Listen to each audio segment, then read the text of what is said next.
The Lion of Allah. We're going to give you some sayings of Sayyiduna Mushkil Kusha, Sayyiduna Hazrat Ali, Radi Allah عنه, the fourth of the righteous Khalifas of Islam. And we're going to give you some of his sayings. He says, mind the acceptance of an action more than performing the action. Because even a little action which is done with piety is much. And how can the action which has been accepted be little?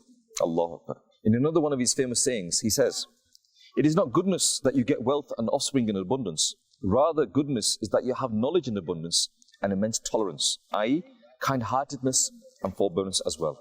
In another one of his sayings, he says, patience has the status in faith which the head has in the body. The faith of the one who displays impatience is not perfect. In another saying, he says, be like a bee amongst the animals. All birds consider it weak and feeble, but had they known the quality of the thing which is in its stomach, they would not have considered it so. Allahu Akbar. In another saying, he says, ability to do good is a very good guide, and the habit is a good friend. Intellect is a good fellow, and manners are the best inheritance, and terror is even worse than arrogance. He also says that the one who intends to do justice amongst people, then he should like for others what he likes for himself. In another saying, he says, to me, the extremely pleasant and great thing is that when I am asked about something which I'm not aware of, I would reply, Allah Azza wa Jal knows best.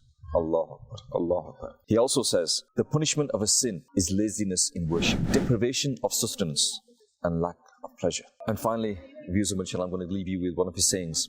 He says that there are three types of people. Number one is the man of knowledge. Number two is the student of knowledge who is treading on the path of knowledge to acquire the knowledge. And number three are those foolish and ignorant people who begin to follow every piece of hearsay and change with every wind. I pray to Allah Azza wa Jalla that Allah give me and you the ability to learn from the great words. And in his final saying where it says to us that I pray to Allah Azza wa Jalla that me and you, we can stay on the path of knowledge and not me amongst those ignorant ones. Sallu ala al-Habib sallallahu ta'ala ala Muhammad sallallahu alayhi wa sallam. We love Madani Channel.